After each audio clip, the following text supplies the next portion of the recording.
Bismillahirrahmanirrahim. Assalamualaikum warahmatullahi wabarakatuh. Alhamdulillah kita sudah masuk pada sesi terakhir pada pembelajaran kali ini mengenai peluang, yaitu latihan soalnya ya. Untuk latihan soal ini hanya ada beberapa, berarti tidak mesti kalian berpacu pada ini saja. Kalian boleh mencari referensi yang lain. Kurang lebih nanti ada 8 soal ya kan. Kalau masih kurang silahkan kalian cari sendiri, nanti bisa tanyakan ke pengampunya. Oke. Nah, untuk kali ini nanti akan dibahas mengenai ruang sampel, titik sampel, nilai peluang. Berarti nilai peluangnya itu bisa dadu, koin, bola, atau mungkin dikombinasi seperti itu ya. Kemudian ada aplikasinya mengenai kehidupan sehari-hari, mengenai bagaimana mencari nilai peluangnya. Oke, semoga saja kalian bisa cermat. Intinya kalau kalian sering berlatih dan terus sering berlatih, otomatis hasilnya akan optimal dibandingkan kalian hanya memperhatikan caranya saja. Kalian perlu namanya praktek. Oke, kalian perlu namanya praktek, mencoba menghitung agar kalian lebih lancar dan lebih pandai dalam matematika ini. Oke?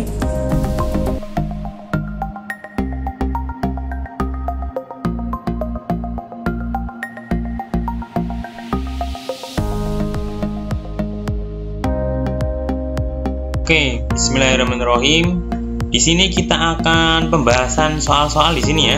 Mudah-mudahan dengan adanya pembahasan ini kalian lebih bisa memahami mengenai peluang ya. Insya Allah nanti ada 8 soal kita akan membahas bersama-sama di sini. Untuk soal yang pertama kita lihat bersama-sama. 2 buah dadu dilempar, maka banyak anggota ruang sampelnya adalah. Sebenarnya ini sudah kita bahas pada video sebelumnya. Untuk lebih detailnya kalian bisa lihat mengapa ketemunya seperti itu ya. Kalian bisa lihat di situ video yang sudah pernah di-share di situ tentunya. Penjelasannya adalah ini di sini ya. Kalian bisa lihat di sini untuk satu dadu itu titik sampelnya ada 6 ya, sehingga ruang sampelnya 6 di sini ya. Artinya berarti kalau satu dadu itu kan muka sisinya 6. Ini ya penjelasan lengkapnya di video sebelumnya ya. Kemudian kalau 2 dadu sesuai dengan pertanyaan di sini ada 36 ya kan, sehingga ruang sampelnya adalah 36. Sekali lagi untuk penjelasan detailnya kalian bisa lihat video yang sudah di-share. Oke?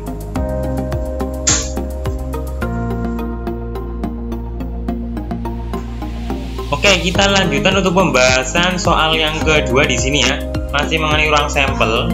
Banyak ruang sampel pada pelemparan 3 buah mata uang logam. Oke, ini juga sudah pernah dibahas pada video sebelumnya. Oke, kita akan lihat bersama-sama di sini. Kita tahu untuk satu koin atau satu mata uang logam titik sampelnya itu ada 2 ya, karena kalau satu koin itu kan ada 2 muka angka, kalau nggak muka gambar di sini ya, sehingga ruang sampelnya ada 2 di sini.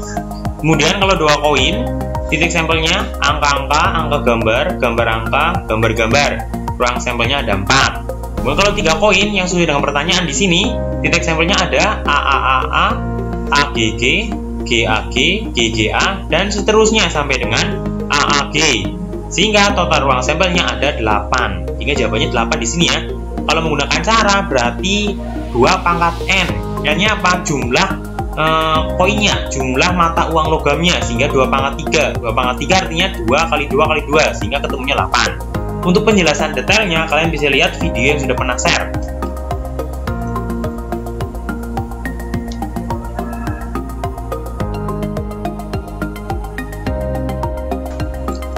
Alhamdulillah kita sudah sampai pada soal yang ketiga di sini ya. Kita sudah masuk ke nilai peluang tadi mengenai titik sampel dan ruang sampel. Untuk soal yang ketiga mengenai peluang. Di sini 2 buah dadu dilempar bersama-sama. Peluang muncul mata dadu berjumlah lebih dari 5. Oke ya, berarti kalian sebelum mengerjakan nilai peluang kalian harus tahu titik sampel dan ruang sampel 2 buah dadu. Di video sebelumnya sudah dijelaskan itu. Tinggal kalian menguasai kalau satu dadu itu titik sampel dan ruang sampelnya berapa. Kalau 2 dadu, titik sampel dan ruang sampelnya berapa. Kalau kalian sudah menguasai itu, insya Allah untuk mencari nilai peluang akan lebih cepat dan lebih mudah. Oke, di sini berarti kalian harus tahu mengenai titik sampel dan ruang sampel 2 dadu dengan cara membuat tabel seperti ini. Kalau yang sudah mahir berarti tidak usah menggunakan tabel ya. Caranya mencari nilai peluang itu dengan cara NA per NS. Di sini 26 yang NA-nya, yang NS-nya sudah jelas yaitu 36 karena 2 dadu. Nah, sekarang pertanyaannya adalah kenapa 26? Kita lihat pertanyaan di sini.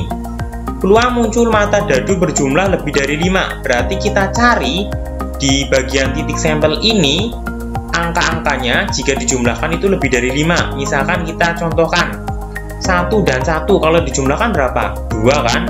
Lebih dari 5 enggak? Tidak, berarti tidak memenuhi. 1 dan 2 kalau dijumlahkan berapa? 3. Sehingga kalau ini memenuhi enggak? Berarti ini tidak memenuhi. Kita cari yang memenuhi, yaitu angka-angka kalau dijumlahkan lebih dari 5. Yang memenuhi adalah sebagai berikut. Kalian bisa lihat di situ.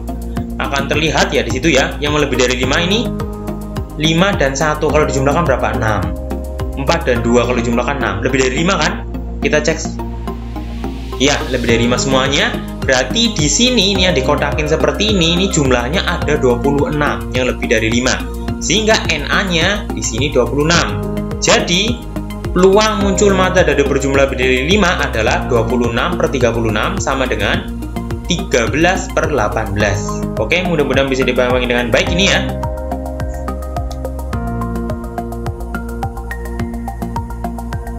Sekarang kita sampai ke soal yang keempat di sini ya. Mudah-mudahan kalian tetap semangat, tetap berusaha keras, pantang menyerah tentunya ya. Di sini sudah mulai pada bagian mata uang logam, masih mencari nilai peluang. Peluang paling sedikit 2 angka jika 3 mata uang logam dilemparkan bersama-sama adalah, oke, berarti ini kasusnya 3 koin atau 3 mata uang logam.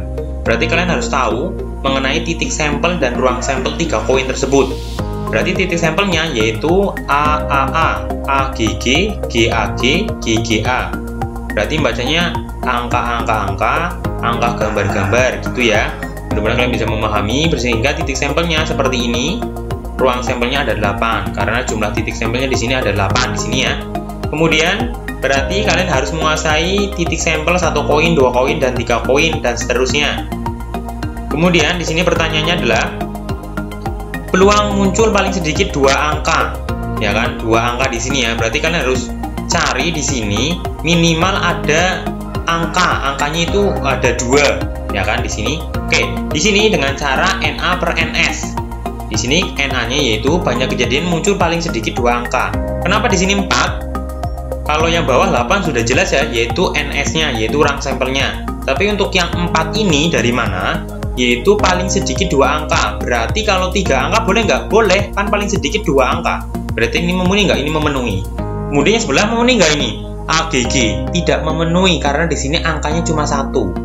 GAG angkanya cuma 1, GGA angkanya cuma 1, ini A saja. Berarti yang atas ini 3 ini tidak memenuhi. Berarti yang memenuhi mana lagi? Yang ini, yang bawah. Nah ini jelas, sehingga totalnya ada 4, 1, 2, 3, 4. Berarti NA-nya 4. Sehingga peluang muncul ya, paling sedikit 2 angka yaitu 4/8 atau kita sederhanakan menjadi 1/2.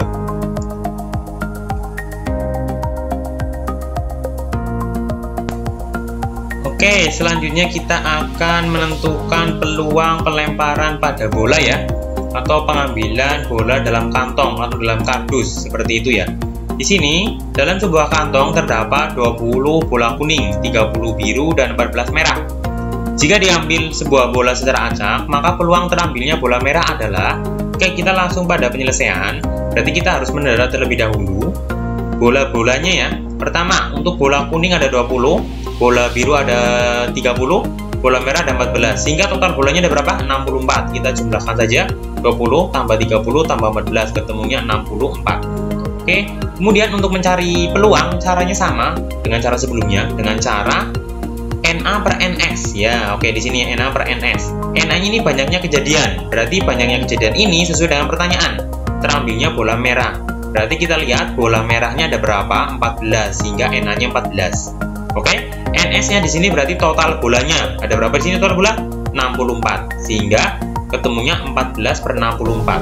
Jadi kesimpulannya, peluang terambilnya bola merah adalah 14/64 sama dengan 7/32. Oke, ini ya, mudah-mudahan ini lebih mudah dibandingkan sebelumnya.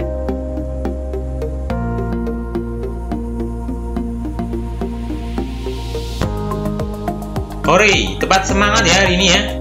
Kita sudah sampai ke soal ke-6 mengenai kelereng kali ini ya. Kita mengenai kelereng ya. Kita mengenai kelereng di sini. Di sini total kelerengnya ada 50, terdiri dari 15 biru, 20 merah, 10 putih, dan sisanya warnanya kuning. Jika satu buah kelereng diambil secara acak, maka peluang terambilnya kelereng kuning adalah, oke, berarti kita harus mendata terlebih dahulu kelereng-kelerengnya. Pertama, total kelerengnya ada berapa? 50. Kemudian kelereng putih ada 10, kelereng biru ada 15, kelereng merah ada 20. Kemudian kelereng kuning ini 5 dari mana? Yaitu dari 50 kurangi 10 kurangi 15 kurangi 20, ketemu kelereng kuning. Oke, di soal belum ada keterangan kelereng kuning, adanya sisanya adalah kelereng kuning. Oke, sekarang lanjut ke pertanyaan. Maka peluang terambilnya kelereng kuning adalah, berarti kita menggunakan cara yang mana? Kita menggunakan cara NA per NS, yaitu NA-nya tergantung pertanyaannya, yaitu banyak kejadian apa terambilnya kelereng kuning di sini ya.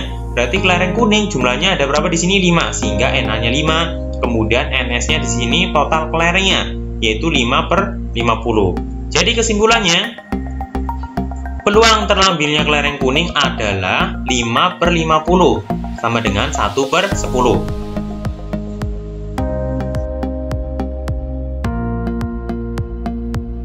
Alhamdulillah kita sudah sampai di penghujung soal terakhir ya di sini ya. Di sini sudah mengenai soal cerita di sini ya. Dalam pembukaan kantor, sebuah penerbit buku akan dibagikan hadiah berupa 60 buku kepada 180 tamu yang hadir. Ya, peluang setiap tamu untuk mendapatkan hadiah adalah, oke, kita akan menganalisa, kita akan mengetahui dari soalnya bahwasanya total hadiahnya itu ada 60. Kemudian jumlah tamunya ada 180. Sehingga di sini untuk yang hadiah sebagai NA, banyaknya kejadian. Untuk yang jumlah tamu sebagai NS, yaitu ruang sampelnya ada 180. Sedangkan pertanyaannya adalah, peluang setiap tamu untuk mendapat hadiah adalah, ya, kita menggunakan cara NA per NS. NA-nya yaitu banyaknya hadiah, sedangkan NS-nya adalah jumlah tamu yang hadir. Oke, di sini berarti banyak hadiahnya 60, jumlah tamu yang hadir adalah 180, sehingga 60 per 180. Sehingga untuk peluang setiap tamu untuk mendapat hadiah adalah 60 per 180, kita sederhanakan menjadi 1 per 3.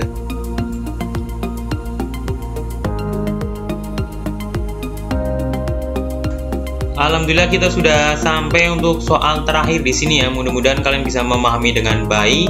Kalau kalian masih bingung, nanti kita akan ada sesi pembahasan, sesi Google Meet tentunya di sini ya. Di sini soal ke-8, perhatikan tabel berikut. Mudah-mudahan tabelnya bisa terlihat dengan jelas. 4 pemain sepak bola melakukan latihan tendangan penalti. Hasil latihan tersebut terjadi pada tabel tersebut. Tentukan pemain yang mempunyai peluang terbesar untuk sukses dalam melakukan tendangan penalti di sini ya. Di sini ada 4 orang, Messi, Ronaldo, Rashford, dan Hazard di sini ya. Banyak tendangan penaltinya sebagai berikut. Banyak penalti yang sukses sebagai berikut. Oke, penyelesaiannya adalah kita harus mencari nilai peluang masing-masing. Berarti kita akan mencari nilai peluangnya dengan cara NA per NS. NA-nya yaitu penalti yang sukses. Berarti data yang sebelah kanan ini ya. Kemudian yang NS-nya, ruang sampelnya banyak tendangan penalti totalnya. Berarti sebelah kiri. Oke, mudah-mudahan bisa dipahami. Kita akan mencari yang Messi, nilai peluangnya. NA per NS, yaitu tendangan yang sukses 20, total tendangan 25, sehingga 20 per 25. Kemudian yang peluang Ronaldo, tendangan yang sukses 22, total tendangan 30, sehingga 22 per 30 untuk peluang suksesnya. Kemudian Rashford di sini ya, tendangan yang masuk, yang sukses itu ada 14, kemudian total tendangannya adalah 20, sehingga peluangannya adalah 14 per 20. Kemudian untuk yang Hazard di sini, peluang tendangan penalti sukses ada 11, kemudian banyak tendangan itu ada 15, sehingga untuk peluangnya adalah 11 per 15. Nah, kalau kita melihat seperti ini kan cukup sulit ya, mana peluang yang paling terbesar, mana peluang yang paling terkecil, maka kita akan jadikan perperan ini, peluang ini menjadi persentase. Oke ya, kita akan menjadikan persentase. Kita cari persentasenya, tinggal kalikan saja dari masing-masing pemain ini, misalkan dari Messi di sini ya, sehingga 20 per 25 kalikan 100%, ketemunya 80%. Dari mana? 100 bagi 25, 4 kali 20, 80%. Oke, kemudian untuk yang Ronaldo di sini 22/30 kali 100% ketemunya 73,33%. Kemudian untuk yang Rashford di sini 14/20 kali 100% ketemunya 56%. Kemudian untuk yang Hazard di sini 11/15 kalikan dengan 100% sama dengan 73,33%. Sehingga peluang yang terbesar untuk melakukan sukses dalam melakukan tendangan penalti diraih sama Messi di sini ya, yaitu dengan persentase 80%. Kalau yang paling kecil yaitu dari pemain yang bernama Rashford. Oke, mudah-mudahan bisa dibagikan dengan baik di sini ya. Oke, sukses selalu buat kalian.